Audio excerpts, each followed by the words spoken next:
Bill, Yes, host of the Real Estate Sessions. the one and only. Welcome to your very own deep dive. It's a special one today. It really is.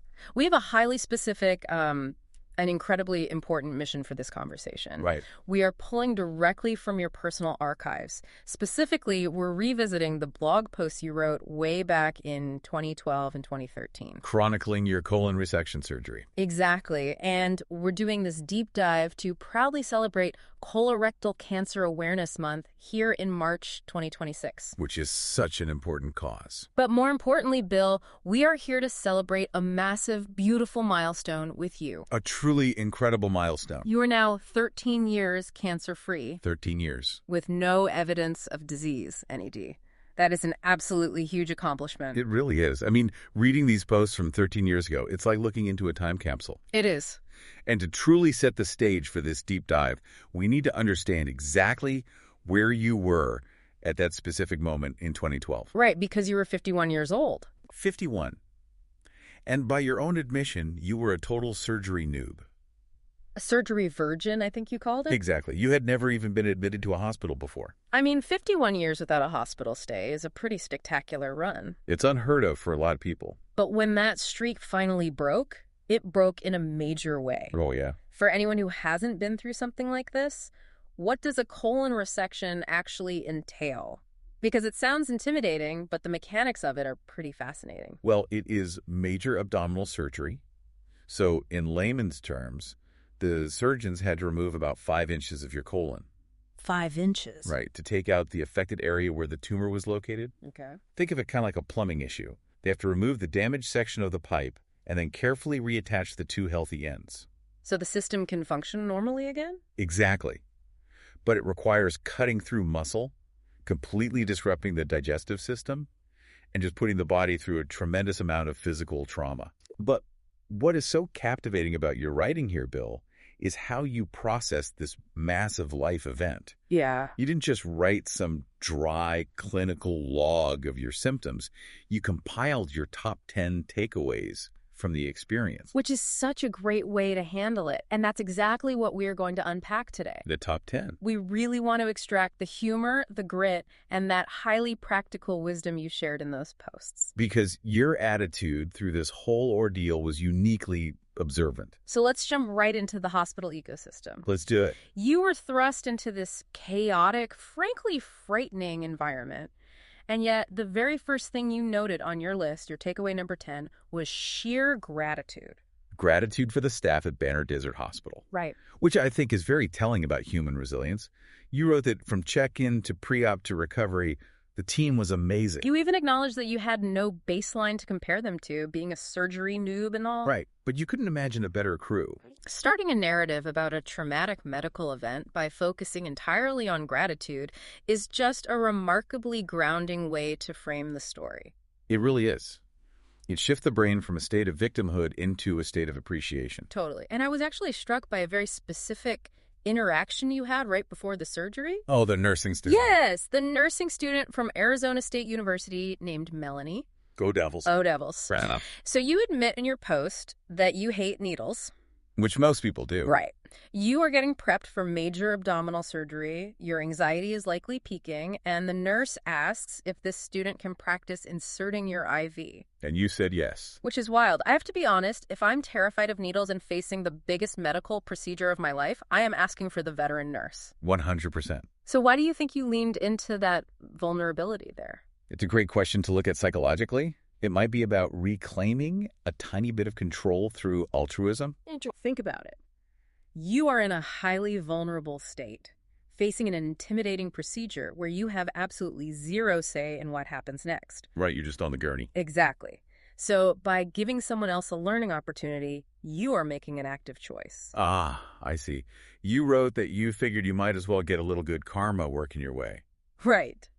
You traded a moment of guaranteed personal discomfort for the hope of some cosmic goodwill. Which is a selfless impulse. It is, but it also mentally reframes the IV insertion. It goes from something painful happening to me to something helpful I am doing for her. That is a brilliant way to look at it. And the visual you included in the post is just perfect. Right. Yes.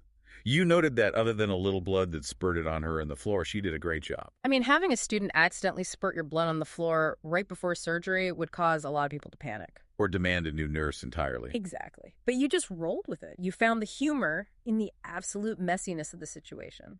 And that instinct to find humor actually becomes a critical survival tool a few days later in your recovery. Oh, absolutely. Yeah. Which brings us to your observations about the phlebotomists. The modern-day vampires. The vampires. I noticed you used this recurring joke about the blood draw technicians being vampires. Well, you pointed out a staggering statistic in the post. Yeah, you made it to your hospital room at 8 p.m. on a Friday, and by midnight on Monday, they had taken no less than 12 blood draws. 12. Most of them happening between 10 p.m. and 4 a.m. It's funny in the post, but it also feels like a heavy defense mechanism.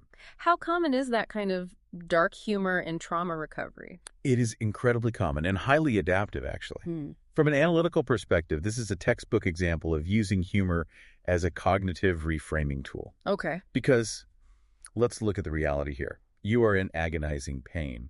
You're recovering from having your abdomen sliced open. Yeah. And you are severely sleep deprived because the hospital schedule is actively hostile to a normal human sleep cycle. You are constantly being poked with needles in the middle of the night. Exactly. So by turning the hospital staff into literal vampires in your mind. Joking that they take one vial for the lab and one vial for themselves? Right.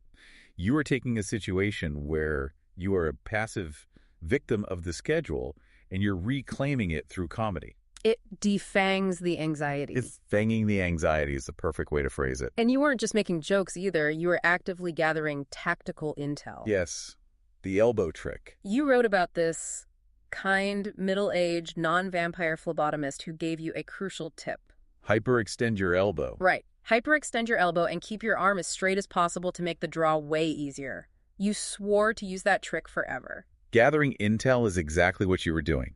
And if we look at the overarching theme of your recovery, a clear pattern really starts to emerge here. What's that? You are actively gamifying the process. Oh, absolutely. You are applying the psychology of a driven business professional to the clinical environment of a hospital ward. What's so fascinating is how you applied that competitive mindset to physical therapy. The hallway walks. Yes, you wrote about the walks around their nurses' station. Right. You said, regardless of how much pain you were in, if you were out shuffling down the hallway and another patient was walking at the same time, You suddenly became possessed. resist. You had to complete your lap faster than them. It just happens automatically. It really does. And this is so revealing about how different personalities face physical adversity. Yeah. You were in post-operative pain, wearing a drafty hospital gown, dragging an IV pole around. Not your most powerful moment physically. Right. But your inherent competitive drive couldn't be turned off. No. For you, turning a painful physical therapy walk into a clandestine race against an unsuspecting opponent in room 402 wasn't just about getting exercise. It was about regaining a sense of agency. Exactly. You couldn't control the fact that your colon had been resected, but you could control whether you won that lap. It proves that our core personality traits don't just vanish when we put on a hospital gown. No, they just adapt to the new environment. That competitor's mindset is a powerful engine. But there are things in a hospital that you absolutely cannot beat no matter how hard you try. Yeah. The passage of time. Yeah. You painted a very vivid, very frustrating picture of the large clock across the room from your bed. You explicitly noted that this clock was not your friend. No. We call that post-operative time dilation. Okay. It is a very real, very painful psychological phenomenon.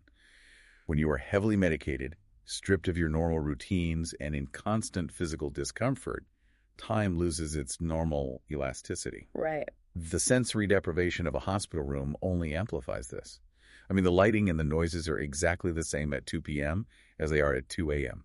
You described the exact scenario perfectly in the post. What did he write? You said you'd wake up, look at the clock, and see it was 1:15 a.m. Then you'd fall back into what felt like a deep, restorative, incredibly long sleep. Right. You'd wake up again, mentally preparing for it to be morning. You'd look at the clock. It is 1:20 a.m. 1:20 a.m., 5 minutes. Anyone who has endured a long night in a hospital can feel that exact 5-minute eternity in their bones. It's awful. The clock essentially becomes a tormentor. It does. But instead of just suffering through the slow ticking, you immediately pivoted back to strategy. Yeah. You applied your real estate and business networking skills directly to your hospital reality. Your philosophy was so blunt. Hospitals are for sick people. Get out and recuperate as soon as possible. And to achieve that goal, you treated your relationship with the nursing staff exactly like building a business relationship. It's so smart. You realized very quickly that creating bonds with the people who control your comfort isn't just a nicety. No. It is highly strategic. You wrote, why wouldn't you want a good working relationship with the people that can make you more comfortable? Right. In real estate, you build rapport to facilitate a smooth transaction, to understand the needs of your clients and get the deal done.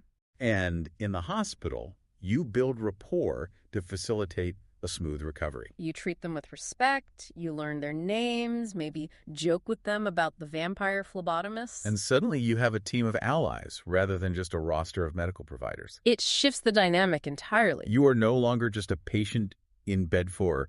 You are a collaborator in your own healing ecosystem. But part of that collaboration also requires knowing when to stop fighting. Yes. When to let the medicine do the work. Which brings us to your observations about the pain pump. Oh, the pain pump. You wrote very simply, pain pumps rock. They certainly do. You described how as soon as you understood the mechanics of it, that little machine became your best friend. You just wait for that little green light to turn on. And all you have to do is push the button for a little morphine in the drip. Your ultimate advice to the surgery virgins out there was that if it is offered, always accept the pain pump. It's a very practical piece of advice, but it also highlights a crucial moment of surrender. It does. You gamified the hallway walks. You networked the nurses.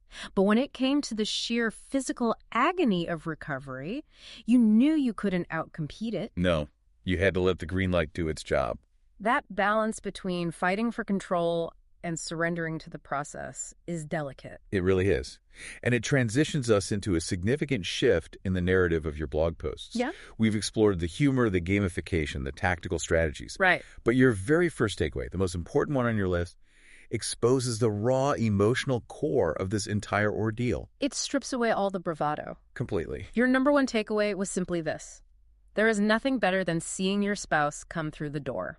What is so profound here is the internal contradiction you documented. How so? Well, you are clearly an independent, proactive person who wants to manage the situation. Sure. You told your wife before the surgery that you didn't want her holding a vigil in your hospital room. Right. You insisted that she use the time to go home, rest, and take care of herself. Yeah. Reasoning that you had round-the-clock professional care and you would be totally fine. It's the classic protective instinct. Exactly. You are the one lying in the hospital bed with 5 inches of your colon removed, but you are still trying to manage her stress levels. And protect her from the trauma of the environment. Precisely.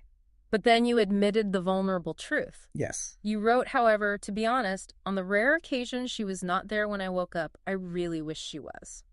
That line hits you right in the chest. It really does, because when you strip away the jokes about vampires... And the strategy of racing people in the hallways. And the business networking. Recovery is fundamentally about human connection. It is. You can have the best medical staff in the world, the most efficient pain pump, but none of that replaces the person you built your life with. Just the physical presence of your spouse walking through that door provides a kind of psychological grounding that doesn't come in an IV drip. It's a profound realization of the limits of independence. We can strategize all day long, but ultimately, in our weakest moments, we deeply need our people. And having that support system was about to become more critical than ever. Because as much as you had conquered the hospital stay, the story doesn't end with those top 10 takeaways. No, it doesn't. And this is where the reality of the situation truly sets in. Yeah. You included an update in your post, dated Monday night, September 17th. So you had your surgery on Friday. You survived the weekend of vampires and slow-moving clocks. Right. On Monday night, Dr. Buckmeyer drops by your room with the pathology report. And this is the hard, cold truth of cancer. You had already heard the initial diagnosis from the colonoscopy. You had already endured the major surgery to remove the mass.